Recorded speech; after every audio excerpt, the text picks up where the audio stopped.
Hello, everybody. I'm bugged here with two microphones. One is for the loudspeakers and one is for the camera. I never have done this before. I'm German. That's where my accent is coming from. I'm in the Netherlands since 1996, so nearly 20 years in the Netherlands. So I also speak fluently Dutch, but still with German accent. What I'm doing is I'm working for an NGO based in Amsterdam called Both Ends. And we support environmental and human rights groups in developing countries and former East Bloc countries. And what I do there is I look at international trade and investment rules. So trade agreements, investment agreements. I, for example, brought a brochure with me, which is about bilateral investment treaties. People might have heard about ISDS. Who has already heard about ISDS? Could you lift your hand? Okay. So this ISDS, for example, is not a new invention in the EU US free trade agreement, which they call TTIP, where the I stands for investment. This ISDS is much older. It started in the 60s, end of the 60s, where the first bilateral investment treaty between Indonesia and the Netherlands was signed.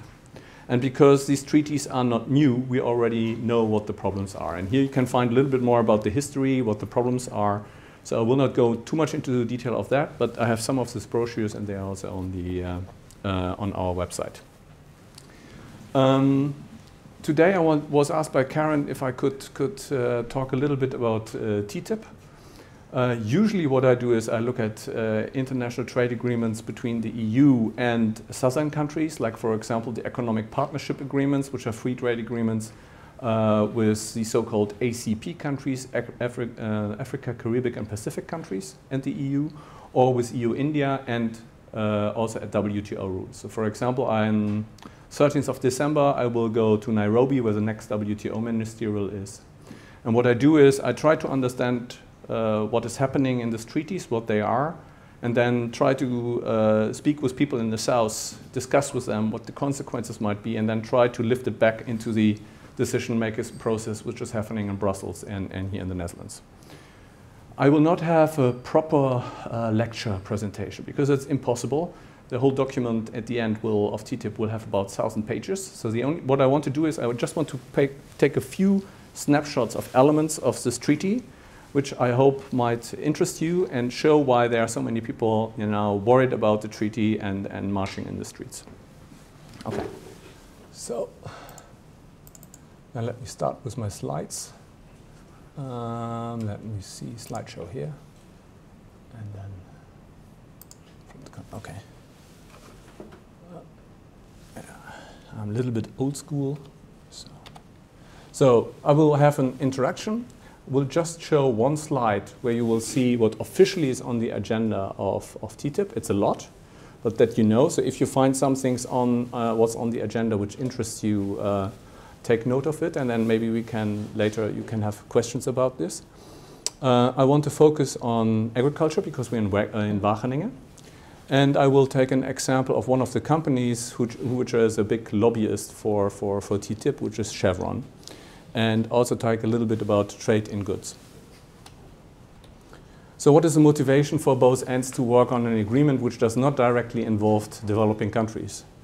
Now the reason is TTIP will be a very big treaty which will have implications also for developing country. It will have implications for the balance between trade and investment interests and the concept of sustainable development.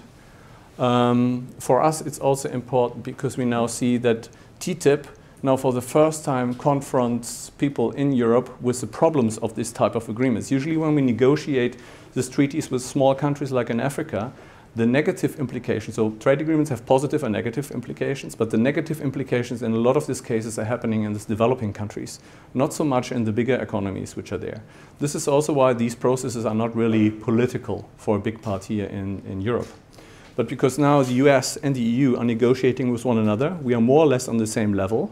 So the impacts of these adjustments which will happen in our economies, we will feel them much more. Yeah? And as I said, the implications of TTIP will be global. So just to recall where TTIP stands for, it stands for Transatlantic Trade and Investment Partnership. So it's not only a trade agreement, it includes the I for investment, which is for example, this ISDS mechanism which is involved, but also the P for partnership, which means that you really want to also look about how are we going to organize our economy, how do we make the balances between sustainability and other issues. Sometimes you also see the abbreviation TAFTA for Transatlantic Free Trade Agreement. That was only in the beginning. For political reasons, I think this doesn't win it, because they're already in the United States. There's quite some criticism about a treaty which is called NAFTA, which is a North American Free Trade Agreement. So people were also thinking, okay, maybe we should give it a different name and called it Transatlantic Investment Partnership. The main purpose of this treaty officially is to reduce barriers to transatlantic trade. And these barriers to transatlantic trade can have different ways. One is a typical customs you have to pay, so the import tariffs for products if they go across the border. But there are also other barriers, like, for example, specifically in standards, like, for example, how a car has to be tested to be allowed to be on the market. And this has been identified as one of the problems for having good trade. So the question is now, how we're getting rid of these type of barriers. Why is it so important? United States and US together still have about 50% of the world economic output. 50% of world trade is happening or controlled by them, and global foreign direct investments also half. And the timing for having this type of negotiations now is because you feel that as well the US and the EU are seeing that new economies are coming up, China and India are coming up. So the idea is, if we now both together decide, how trade and investment and these things should be regulated, then we are still on the driving board. We still can decide how it should be done. And because we are so big, it is very likely that we can globalize the standards. While if we don't do this, then maybe other players like China and so on will sit in the driving seat and determine how things will go. So what's on the agenda? This here is just the list of the chapters which we will see in TTIP. It's based on a leaked document because, as you might know, there's very little transparency of what really is negotiated and the details. There have been some improvements, but still very difficult to get hold of it. So there's a classical part about trade in goods, which means to eliminate all tariffs. This is what the EU wants. We only have what the EU wants to have in this agreement. The other is about trade in services. In trade in services, people might not have a clear picture about it, but services is education, it's health, it is postal services, it's also retailing. So Albert Heijn, for example, is also services. So basically, you can say that services is everything where you pay for but don't get good for it. So if you get to a hairdresser, he cuts your hair, it's also services. So this is very broad, and might also have some implication. In particular, the trade unions are very worried about developments which are happening there. I will not go into too much detail, but this is one of the issues. Then we have investment. The investment chapter is basically only about investment protection and the rights of investors. So the right to invest, and once you have invested, what rights you have. There is not really something in it to see, okay, what type of investment do we want? How do we regulate investment so that it's a benefit of our people, or to make production more sustainable. The other part is public procurement. Public procurement is if the government is buying something. I think also universities, here Wageningen is also state-owned, right? It's a state entity, or yeah? Okay. So that also would mean that this also falls under public procurement. So if the University of Wageningen decides what type of coffee machines you have, where to buy it from, that would fall under this kind of package. If the city of Wageningen decides who should do the waste deliverable, or how to do with the water deliverable services, and if it's state controlled, this is also covering that. And then there's a part of regulatory issues and non-tariff barriers. And we will hear more about this. Other issues, the things I underlined are the things I hope to pitch a little bit, touch a little bit on. I will not talk about efforts to have new rules on intellectual property rights, which I also want to have included. People might have heard of ACTA. There are ideas to do similar things in TTIP. Not as radical, but similar. There will be a chapter on sustainable development, which, as far as we know, will be much more disappointing than what the EU usually has. Competition, energy, capital movement. There's also a chapter on transparency, but this is not about transparency for us, you know, to know what is in the negotiations going on, but it's more transparency if we in Europe or US passing new laws so that stakeholders, like for example business sector at the early stage, knows what's happening so that they can lobby and influence the process accordingly. So what is the problem with these non-tariff barriers? As I said, there are things for, one of the parts is how safe products are. So is a car safe, yes or no? And this is, for example, tested in a different way. So in the United States, I think the crash test dummy has a different angle than in the EU, so it's slightly different. So then the question is this car still safe, yes or no? But there are also other issues, like for example, you might have heard of this chlor chicken. Who had heard of that? So there are differences how to treat food. And then the question is, okay, if this is seen as barriers, like for example, now chlorine-treated chicken cannot get to the EU market, yeah, then the question is, what are we doing? Are we harmonizing the level? So do the United States agree, okay, we stop with chlorinating the chicken, you know? Or do we in the EU allow it? You know, we also allow to use chlorine in chicken production. Or, so the question is, do we go to the higher or lower standard? But there also is the opportunity, if we cannot harmonize it, to just say we do mutual recognition. Like for example with the crash test dummies. So maybe there's not such a big difference between it that we really have to agree on one level together.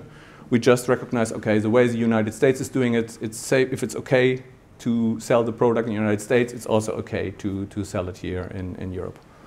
And I think we will hear a little bit more about later about the different in philosophy, the precautionary principle versus science-based approach. And this is a tricky part because you cannot negotiate so well about it. If you're talking about import tariffs, it's much easier to say. You know, like for example, if I reduce my import for oranges from the United States for 5%, if you on the other side reduce the import tariffs for our cars, I mean, there you really can do negotiations. But if it's about how we, the philosophy of how we regulate, then it's much more difficult. You cannot really have just negotiations. You know, that's much more complicated, and this makes TTIP so difficult. Examples on agriculture. So what I will do is just one slide comparing EU-US agriculture markets. Then I will have a few seconds of a clip from audio clip from a US senator, and then show you a lobby letter. And then I will conclude with agriculture. This is all what I will do. So the slide I want to show you is just data from the European Commission from August 2013. And the only thing which is plotted here is how many farmers are there and what is the average size they have. And you see that there are huge differences. So we have much more farmers in Europe than in the US. Nearly 7 times as many. But we also see that the size of the land which is controlled per farmer is much smaller. It's 12 hectares, and the other one is 180 hectares, which are involved. Which means that the way to doing agriculture is very different. I mean, if you're a farmer in the United States and you have 180 hectares, and you need money to send your children to university, you need only 10% of the profit per production unit than you use in the EU. Now, if these two very different level of competitiveness of the agriculture sector are in clear competition, this will not be without consequences. So there is a concern that the less efficient producers in Europe will lose out, and that we have to adjust to this more economically efficient agriculture business as is happening in the United States. That would mean if we really take everything down, all the rules are the same and no import tariffs. So there are challenges there. And now I want to, when we are trying to understand where the agenda from TTIP is coming from, or what is really on the agenda, because it was really happening, there was no public debate in Europe or US before. I was trying to figure out where it was coming from, and I will show a short clip from a US senator. That's Mr. Grassley, not very well known here, but he's a very influential person. He's there for 34 years. He's in different committees, and he was interviewed on radio in January, where he was asked about TTIP. So now let me see if I can play the audio file. We can see trade become a very important part of the discussion in this Congress, because expanding markets for American products is a very important part of our economic turnaround. And that's true of agriculture as well as other segments of the economy. The continuing Trans-Pacific Partnership negotiations and the European Union Working Group present two potential opportunities for U.S. agriculture to expand. If we could get a free trade agreement with Europe, that would help us to get a lot of our agriculture products in that are kept out because of Europeans not liking GMOs. Yeah. So you hear, this is not about money, this is not about how much import tariffs you have taken, this is really going deep. This is about what we like in Europe, and this is a trade barrier. So now the next slide is something about, I was wondering, okay, if agriculture is pushing this, and if we hear that it's mainly coming from business interest groups, so who's pushing that? So my first conspiracy theory was Monsanto, GMOs, who's doing it? But it was not so easy. If you go on the website of Monsanto, you don't find directly that they lobby for TTIP, but there's an organization which is CropLife America, which is an umbrella organization. And also if you go on the website there, you don't see Monsanto, but they have here at the bottom, they have something feature members. And if you wait on the website, at a certain time, Monsanto's coming up, and this was when I was doing this screenshot. Now, what is this part here on the right side? This is an announcement of a lobby letter they sent to the United States government in November 2013, so at the time when the TTIP negotiations were going on, complaining about a threat of new EU pesticide law. Which might hamper their possibilities. So this is an excerpt from the letters they have sent. They were saying basically, if a new EU regulation, which is under preparation, which is about pesticides, so-called endocrine disruptors, a specific type of, if this would pass, 40% of the current EU agriculture commodities would be hampered from entering the market. And they not only make the case that this is a big problem for them, they also say this would imperil TTIP. Yeah. So they made this direct link to TTIP. And then sadly, we only had to wait for about a year, and then we had this article here in The Guardian. So we do not already have TTIP. We are just in the stage of negotiations, where you see that the agriculture interests of the US were so big that the EU decided to drop this new pesticide law and said, we will not take a decision on this. We will wait a little bit more, do more research, but we won't decide now. So this is an article from May 2015. I skipped the Wikipedia on endocrinal disruptors and now move to Chevron. So then another question about what other, this is agriculture, who else is pushing? Before I go into it, I have to mention briefly for those who are not so familiar with ISDS and investment protection what it is. As I said, I can refer here to this paper, you find more in it. So ISDS stands for Investor to State Dispute Settlement. This is not an international court, like we know a building where people have an office. It is a principle. It is a principle, there are rules, how to appoint private lawyers. So if there's a dispute, the investor is nominating a lawyer, the country which gets sued nominates a lawyer, and these two then decide on a third one. If they cannot agree, there are rules how to appoint the third one.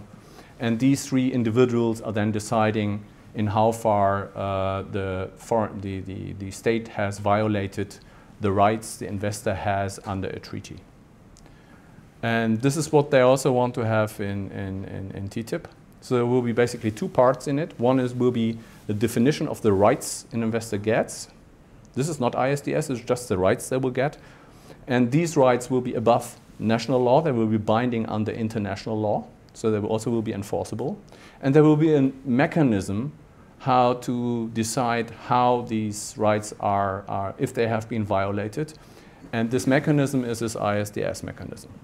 As I said, it has quite a track record from cases in North America, the NAFTA agreement and bilateral investment treaties, and the claims are big. So they are between 100 million, and I used the slide before where I put here 2 billion. I now had to put there 50 billion because there was a case involving Russian oligarchs where Russia now has to pay 50 billion in compensation to a consortium which belongs to the Yukos oil empire. The problem is are these huge amounts of money which are involved, and the wide definition of protection which these agreements are giving. What is the role of Chevron? So for example, at the moment under NAFTA, where we already have ISDS, Lone Pine Resources Inc., which belongs to, is suing Canada because the Quebec has a moratorium on fracking. So they are not banning fracking, but they say we first have to understand what it is, and for this we have a moratorium. And Lone Pine is saying, sorry, but this moratorium is costly, it costs us money, and we want a compensation for it. So Lone Pine has at the moment an ongoing claim about 240 million where they challenge the moratorium of Canada. So they can keep the moratorium, but they then want in exchange 240 million euro for that. Chevron has so-called fracking rights in Europe. So they also have, specifically in Eastern Europe, they have certain claims for fracking. And they also have a track record on cases. So one case, for example, where colleagues of mine are working on is the Chevron case in Ecuador. And they already got 700 million US dollar in compensation, which is a huge amount for Ecuador. It should be about 1% of the GDP of the country. So it won't be without consequences. And this case is about environmental pollution, which Chevron or the company before did in this area. The government decided that they have to compensate the affected people, and they also are not allowed to operate at the moment, and because of that, Chevron was going to ISDS, was winning the case. The problem with ISDS is that it's always only the investor. It's investor to state, so it's not state to investor, so it's asymmetry, which also shows in this case is a problem. You know, otherwise Chevron might have used ISDS. Ecuador might have used ISDS against Chevron, but this is not possible. It's only the investor who can sue, and it's only foreign investors who can sue. So if we have it in TTIP, only US companies will be able to make the use of this ISDS mechanism, but not the European ones. Which is one reason, like for example, why small and medium enterprises in Germany are against TTIP, because they feel that their competitiveness is reduced towards the US companies who can use it. Here again, lobby letter. The ambition of Chevron is clear. They not only have concrete interests in Europe, but they also want to make it a globally consistent standard. So they hope that if the EU and US agree on how ISDS should look like, that then they can make sure that everybody in the world will apply the same rules. And here's another part of the lobby letter where you also see that they mention the Netherlands as one of the countries they have activities in. I do not know in how far they already have rights in the Netherlands related to, for example, fracking and so on. But in principle, once they would have done something here which would fall under the definition of an investment, they then might be able to make use of this mechanism. And then to conclude with trade in goods liberalization.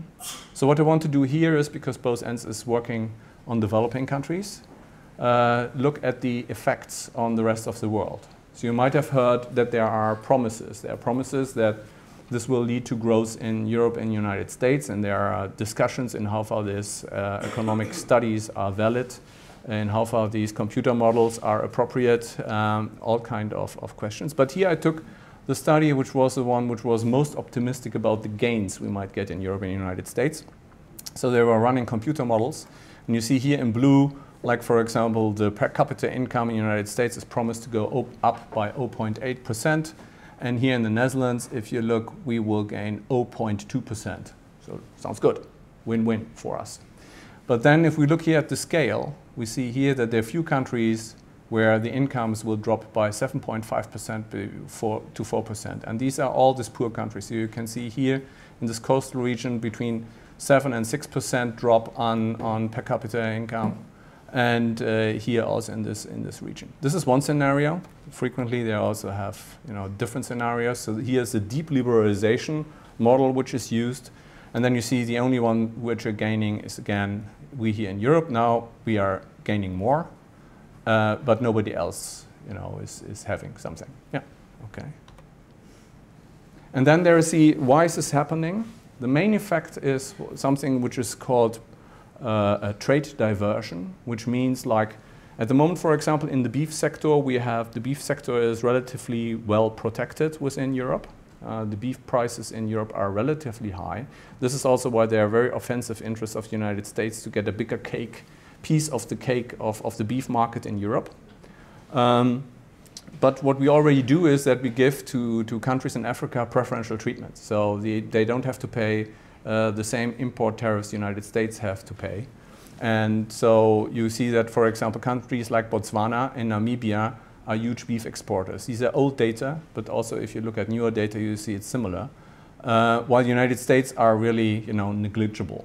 Now, if United States will also be able to export beef to the EU, either because we allow hormone beef or because we reduce the import tariffs of there will be more supply on the EU market.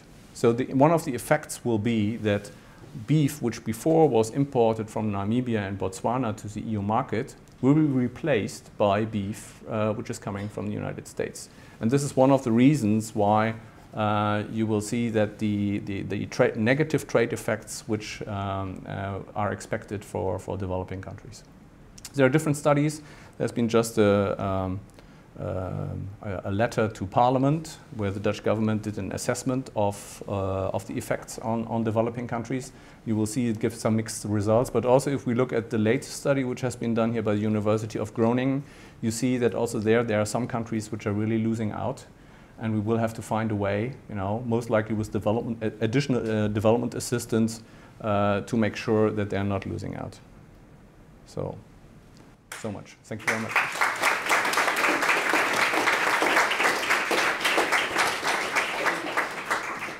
You also studied the effect on the population, like if the protests which would come if TTIP is accepted.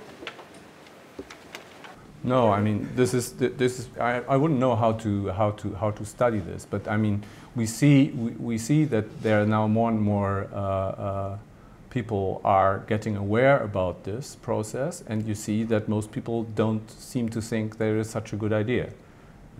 That this is something which becomes apparent. And you for example, one example is ISDS. So in the beginning,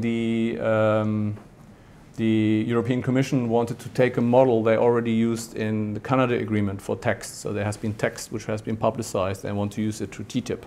And then there was resistance. Resistance also on the level of parliamentarians in the European Parliament, but also here in the Dutch Parliament. So what they were saying, okay, we have a moratorium, we stop, we are not negotiating about this, we first do consultations. So they opened up a website where people could, submit what they think.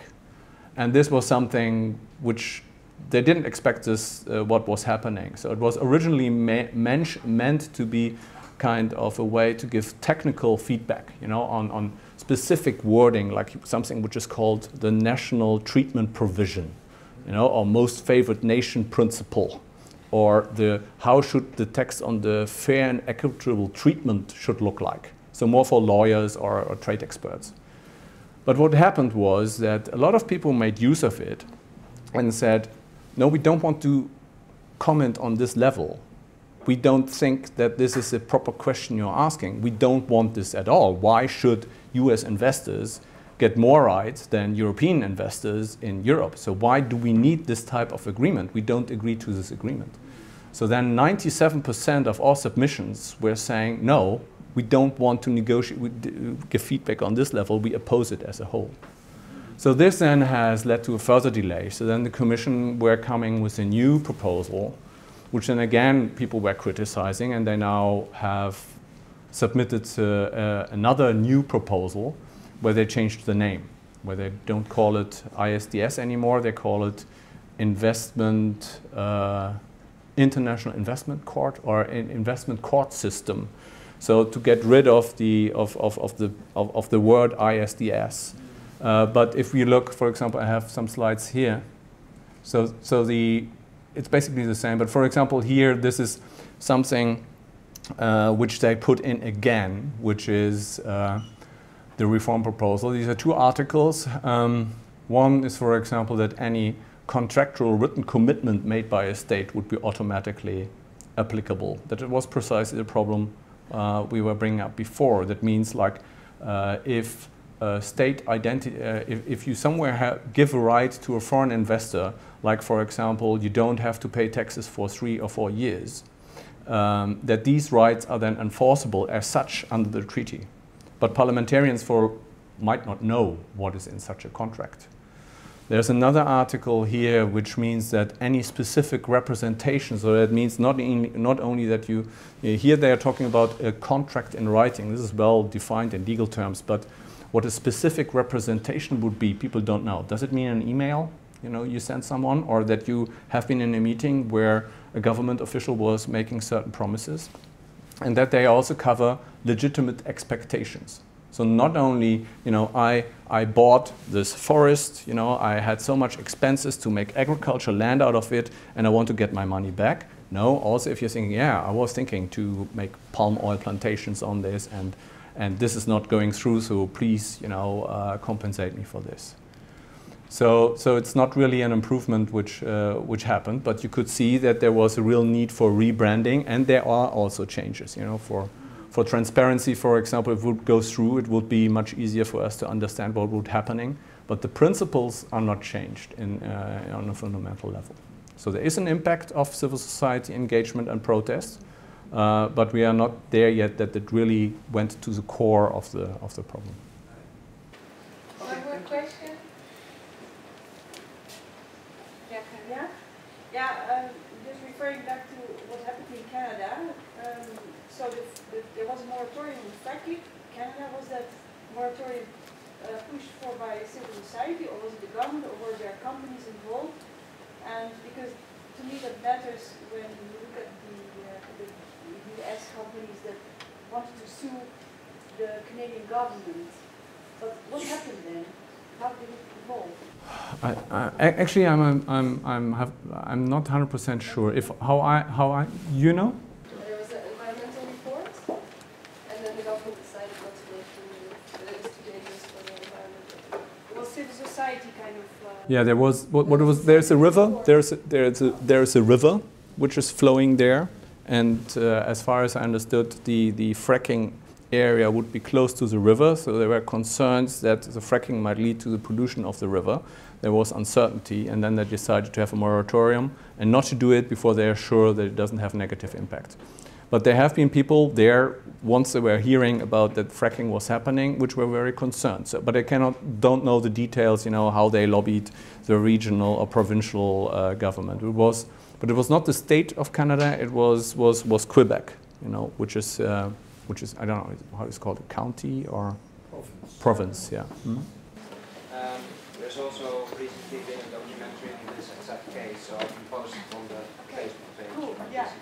And I have another question. It's my understanding that the United States has never lost an ISDS case, whereas Canada has almost always lost all of these cases against it. Canada did not always lose any case, so that's not true. There also have been. The problem is, as a government, you can never win. The only thing is you cannot lose. Winning would mean if Canada could sue the U.S. mining company. So in this sense, it's always, you never can, but you cannot lose the case. That's the first thing. The other thing is, then the company can win. So that means that you get 120 million euros or billion or whatever. And then the third option is that you get an out-of-court settlement. And this is actually what we're much more worried about than, that you have to pay 120 million euro. For example, there has been a case, there have been two cases, Vattenfall, Swedish company suing Sweden, suing Germany. One was about a coal-fire plant in Hamburg. The other is about the phase-out of nuclear energy in Germany. The one about nuclear energy is still ongoing, but the one about the coal-fire plant in Hamburg, that has been settled out of court. And what Hamburg did was that they had additional requirements for the cooling water for this power plant, because the water is heating up. Oxygen concentration in the water is going down. This has consequences for the fish and so on. So there were certain new requirements the city of Hamburg had. The city of Hamburg was claiming that they used this to implement new EU laws, environmental laws. And then in the end, there was a settlement, and nobody really knew what became public, what was happening. So I was calling the guy from Vattenfall, and I was trying to contact people in Hamburg, and the guy from Vattenfall was telling me, I would be willing to tell you, but the city of Hamburg, they cannot, and we decided not to tell you what has happened. And then we're talking to the people of Hamburg, we're saying, yes, I would be willing, but we have agreed mutually not to do it. So we do not really know what is happening there. And this I find much more problematic than you see, okay, the court had decided this, okay, this and this was a reasoning, this now has these and these consequences, because you can have some political action about this, you can do something about it. But if it's secret, yeah, then I'm worried. And in the study, for example, you also will see something which is called the chill effect. That governments might not enact certain new laws because they're already worried that they might get sued in the future. But also this is very difficult to document, Sometimes we are lucky and get that the minister, like for example, here's a case described, I think in New Zealand, where the minister was explicitly saying we will not change the labeling laws for cigarettes. Cigarette packages with these ugly pictures on it, so there won't be bigger ugly pictures on it. But Philip Morris at the moment is suing a lot of states because of this packaging laws, and they were worried, okay, maybe we also get sued, and said, okay, let's wait until we know what's happened. And because they said this in Parliament, it's on record, so you can show, here's this chill effect. But for the rest, you do not really know. It's very difficult to get a hold of that. Okay, thank you very much. I would like to